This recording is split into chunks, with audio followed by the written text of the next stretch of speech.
Hello friend, good afternoon. Welcome to your channel Crack WBTET. Primary interview related আর একটি গুরুত্বপূর্ণ এপিসোডে তোমাদের সবাইকে জানাই স্বাগত। তো আজকে আমরা ইন্টারভিউ রিলেটেড এপিসোডের 43 নম্বর এপিসোডে পৌঁছে গেছি। তো তোমরা যদি আমাদের ইন্টারভিউ রিলেটেড যে প্লেলিস্টটি আছে সেই প্লেলিস্টটি যদি ভিজিট করো তাহলে 100-র বেশি কিন্তু ভিডিও তোমরা পেয়ে যাবে, এবং এই ভিডিওগুলি যদি তোমরা দেখো তাহলে আশা করি তোমাদের ইন্টারভিউতে 8+ কেউ আটকাতে পারবে না। তো যারা চ্যানেল নতুন তারা অবশ্যই চ্যানেলটিকে সাবস্ক্রাইব করে নিও। তো আজকে এই ভিডিওটিতে আমরা জানতে পারবো যে লুক্কায়িত পাঠ্যক্রম বলতে কি বোঝো, বিদ্যালয় কত প্রকার কি কি। খুব গুরুত্বপূর্ণ একটি প্রশ্ন, যেহেতু আমরা টিচিং লাইনে রয়েছি, তো বিদ্যালয় কত প্রকার কি কি সেটি সম্পর্কে আমাদের স্বচ্ছ ধারণা জানতে হবে। কোন বিদ্যালয়ে প্রধান শিক্ষকের দায়িত্ব কি সেটিও আমাদের জানতে হবে, কারণ এটিকে কিন্তু যে কোনো সময় ইন্টারভিউতে জিজ্ঞাসা করা হতে পারে। তো যারা এখনো আমাদের টেলিগ্রাম গ্রুপে জয়েন হয়নি তাদের জন্য ডেসক্রিপশন বক্সে লিংক দেওয়া আছে, সেখান থেকে টেলিগ্রাম গ্রুপে জয়েন হয়ে যেতে পারো, অথবা এই কিউআর কোডটি স্ক্যান করে তোমরা কিন্তু টেলিগ্রাম গ্রুপে জয়েন হয়ে যেতে পারো। এবং অবশ্যই যারা নতুন তারা অবশ্যই সাবস্ক্রাইব করে নিও। এছাড়া প্রত্যেকের জন্য রয়েছে ইন্টারভিউ রিলেটেড একটি ফ্রি পিডিএফ, প্রত্যেকে কিন্তু বিনামূল্যে এটি নিতে পারবে। তো কিভাবে নিতে হবে তার জন্য আমরা পরে তোমাদের বলে দেবো। ভিডিওটি স্কিপ না করে প্রথম থেকে শেষ পর্যন্ত দেখতে থাকো, তাহলে কিন্তু এই ফ্রি পিডিএফ তোমরা একদম সম্পূর্ণ বিনামূল্যে পেয়ে যাবে, প্রত্যেকে এটি নিতে পারবে। তো চলে যাই আজকে মেইন যে টপিক। আজকে প্রথম যে প্রশ্নটি রয়েছে সেটি রয়েছে লুক্কায়িত পাঠ্যক্রম বলতে কি বোঝো, বা লুক্কায়িত পাঠ্যক্রম বলতে কি বোঝো। তো দেখো, লুকায়িত বা গুপ্ত পাঠ্যক্রম বলতে এমন পাঠ্যক্রমকে বোঝানো হয় যেখানে প্রথাগতভাবে বিদ্যালয়ের কর্মপরিধির মধ্যে শিক্ষার্থী শিখে থাকে। এর অন্তর্ভুক্ত হলো আচার ব্যবহার, প্রবণতা, মনোভাব, চিন্তাভাবনা ইত্যাদি। তো এখানে অ্যাকচুয়ালি কি বলতে চাইলো, তো লুক্কায়িত পাঠ্যক্রম হচ্ছে আমরা বিদ্যালয়ে ডাইরেক্ট কোনো শিক্ষার্থীকে তো এরকম আমরা শিক্ষাটা কমই দেওয়া হয়, বা দেওয়া তো হয় কিন্তু ডাইরেক্ট কিন্তু এরকম জিনিস যে বড়দের সাথে কিভাবে কথা বলতে হবে, বন্ধুদের সাথে কিভাবে কথা বলতে হবে, অবশ্যই প্রত্যেকটি বিষয় নিয়ে গাইড করা হয়। কিন্তু এই যে প্রত্যেকটি বিষয়ের যে পাঠ্যক্রম, অর্থাৎ বইতে কি এগুলো লেখা থাকে? বইতে কিন্তু এগুলো লেখা থাকছে না, কিন্তু বইটাকে এমন ভাবে তৈরি করা হয়েছে যেন তারা অটোমেটিক্যালি এইগুলি শিখে যায়। তাহলে সেটি এখানে বলা হচ্ছে যে অর্থাৎ লোকানো থাকছে এটি। লুকায়িত বা গুপ্ত পাঠ্যক্রম বলতে এমন পাঠ্যক্রমকে বোঝানো হয় যেখানে প্রথাগতভাবে বিদ্যালয় কর্মপরিধির মধ্যে শিক্ষার্থীরা শিখে থাকে। তো বিদ্যালয়ে আসছে, বিদ্যালয় কর্মপরিধির মধ্যেই কিন্তু এরা শিখে থাকছে। এর অন্তর্ভুক্ত হলো কি আচার ব্যবহার, তো কার সঙ্গে কি ধরনের ব্যবহার করতে হবে, এই বা কখন রাগ করতে হবে, দুঃখ প্রকাশ কখন করতে হবে, এগুলো অটোমেটিক্যালি মানুষ শিখে যায়। তো এই বিষয়গুলি কিভাবে শেখে, তো বিদ্যালয় বা কর্মপরিধির মধ্যেই কিন্তু এগুলো শিখে থাকে, যা শিক্ষার্থী বিদ্যালয়ে থাকবার সময় আয়ত্ত করে নেয়। প্রথাগত পাঠ্যক্রমের সাথে সেটি সংযুক্ত থাকে। এই পাঠ্যক্রমের সূচনা হয় শিশুর প্রথম স্তর থেকে। শিক্ষার্থীরা তাদের সহপাঠী এবং পরিবেশ থেকে ধারণা, অভিজ্ঞতা অর্জন করে, যেমন কোন শিক্ষার্থীদের শিক্ষকের সঙ্গে আচরণ কেমন করা উচিত, বা বন্ধুদের সাথে আচরণ কেমন করা উচিত, সেগুলি তাদের না শেখানো হলেও কিন্তু তারা এগুলো শিখে যায়। অর্থাৎ এগুলি হলো লুকায়িত পাঠ্যক্রম। তো মেইন কিন্তু এই নামের সাথে আমরা বুঝতে পারছি যে লুকায়িত অর্থাৎ লুকানো থাকছে, ডাইরেক্ট কোনো বইতে লেখা না থাকলেও কিন্তু তারা এগুলি শিখে যাচ্ছে, কারণ পাঠ্যক্রমগুলিকে এমনভাবে সেট করা হয়েছে, বর্তমানে বইগুলি এমনভাবে সাজানো হয়েছে, বা তারা এই বিদ্যালয়ের পরিধির মধ্যেই কিন্তু তারা এটি শিখতে পারে। এটি কিন্তু শুধুমাত্র যে বিদ্যালয়ে হবে এমনটি নয়, বাইরেও কিন্তু ঘটা সম্ভব। এজন্য কিন্তু বলা হয়েছে যে শিশুর প্রথম স্তর থেকেই কিন্তু এই পাঠ্যক্রমের সূচনা হয় শিশুর প্রথম স্তর থেকে। এই জন্য কিন্তু এই লাইনটি এখানে বলা হয়েছে। তো আশা করি বিষয়টি তোমরা বুঝতে পেরেছো। তোমাদের এটিও তোমরা বলতে পারো বা নিজেদের মতো গুছিয়ে সুন্দরভাবে কিন্তু তোমরা উপস্থাপন করতে পারো। এরপরে দেখো, বিদ্যালয় কত প্রকার ও কি কি। তো বিদ্যালয় কত প্রকার ও কি কি, এটি একটি খুবই গুরুত্বপূর্ণ প্রশ্ন। এটি কিন্তু গত বছর ইন্টারভিউতে জিজ্ঞাসা করা হয়েছে, তো সেই জন্য আমি এটি তোমাদের সাথে একবার শেয়ার করে দিচ্ছি। দেখো, বিদ্যালয় বিভাগগুলি কিভাবে করা হয়েছে সেটি একবার কিন্তু তোমাদের সাথে তুলে ধরি।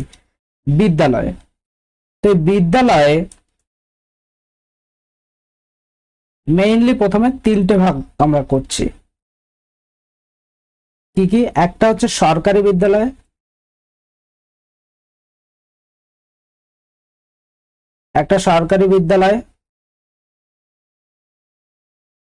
আর একটি রয়েছে আধা সরকারি বিদ্যালয়, আধা সরকারি এবং আরেকটা রয়েছে বেসরকারি।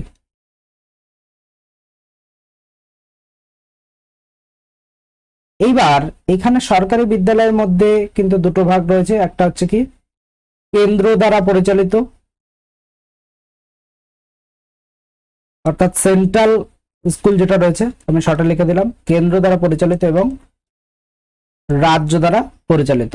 এবং এই আধা সরকারি যে বিদ্যালয় রয়েছে এর মধ্যে কোনগুলো রয়েছে, আধা সরকারির মধ্যে রয়েছে স্থানীয় প্রশাসনের আন্ডারে এগুলো কিন্তু নিয়ন্ত্রিত হয়, স্থানীয় প্রশাসনের আন্ডারে।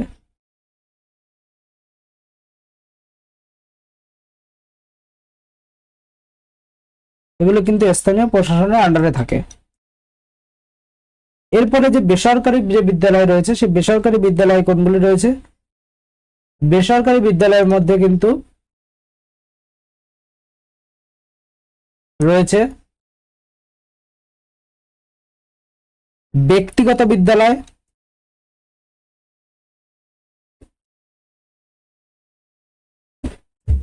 ব্যক্তিগত বিদ্যালয়। 2 নম্বর রয়েছে সামাজিক সংগঠন দ্বারা পরিচালিত বিদ্যালয়, সামাজিক সংগঠনের দ্বারা পরিচালিত বিদ্যালয়।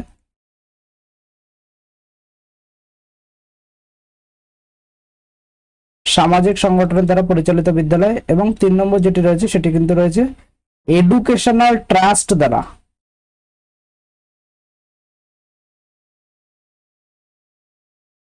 এডুকেশনাল ট্রাস্ট দ্বারা পরিচালিত বিদ্যালয়। তো এই কিন্তু বিদ্যালয়ের ভাগ। এবং এই যে আমাদের যে বিদ্যালয়গুলি প্রাথমিকগুলি রয়েছে সেগুলো কিন্তু সরকারি বিদ্যালয়ের আন্ডারে পড়ছে, যেটি কিন্তু রাজ্য দ্বারা পরিচালিত। এবং আধা সরকারি বিদ্যালয় স্থানীয় প্রশাসনের আন্ডারে কিছু বিদ্যালয় থাকতে পারে, সেগুলি আধা সরকারি। বেসরকারি কোনো প্রাইভেট যে স্কুলগুলো রয়েছে সেগুলি বেসরকারি বিদ্যালয়ের আন্ডারে পড়ছে। সামাজিক সংগঠনের দ্বারা যে পরিচালিত যে সমস্ত বিদ্যালয়গুলি রয়েছে সেগুলিও কিন্তু পড়ছে বেসরকারি বিদ্যালয়ের আন্ডারে। এবং এডুকেশনাল ট্রাস্ট দ্বারা পরিচালিত বিদ্যালয়গুলিও কিন্তু এর মধ্যে আসছে।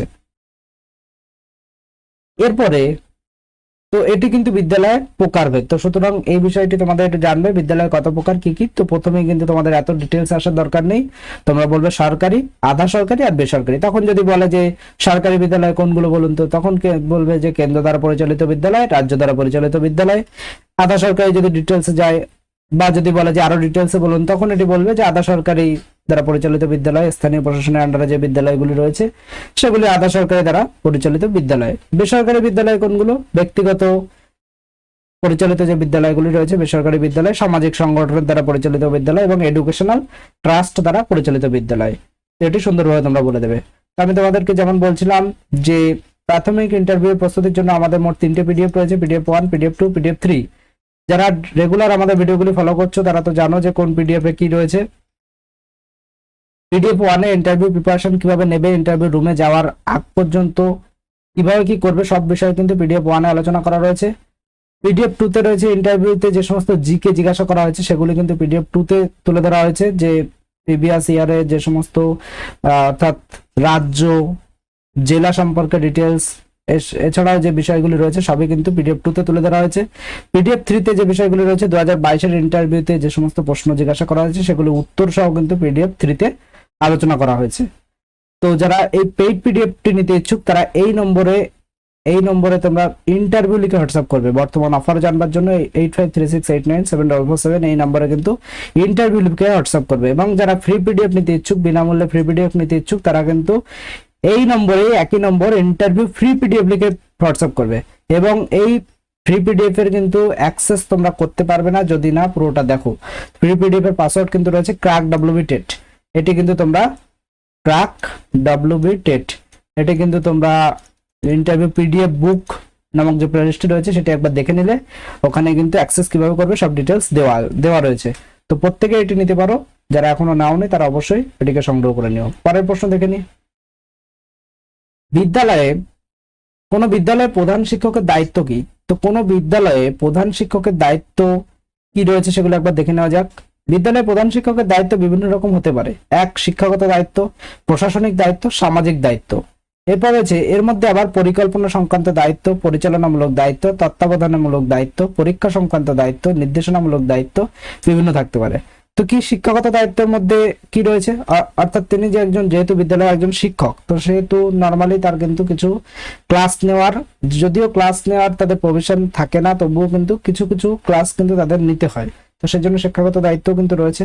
প্রশাসনিক দায়িত্ব, বিদ্যালয়ে যে সমস্ত বিষয় রয়েছে, মিড ডে মিলের খাতা, ক্যাশবুক খাতা, এছাড়া আদার্স আরো কিছু রয়েছে, ড্রেস মেনটেন, টিচার অ্যাটেন্ডেন্স সবই কিন্তু তাদের মেনটেন করতে হয়। এছাড়া পোর্টালে বিভিন্ন তথ্য আপডেট, এগুলিও কিন্তু একজন প্রধান শিক্ষকের দায়িত্ব। সামাজিক দায়িত্বের মধ্যে কোনো শিশুর বা এলাকায় যে কুসংস্কার বা যে সমস্ত সামাজিক বা নৈতিক যে সমস্ত দায়িত্বগুলি থাকে, সবই কিন্তু একজন প্রধান শিক্ষকের তো থাকবেই, বাকি শিক্ষকদেরও কিন্তু সামাজিক দায়িত্ব অবশ্যই আছে।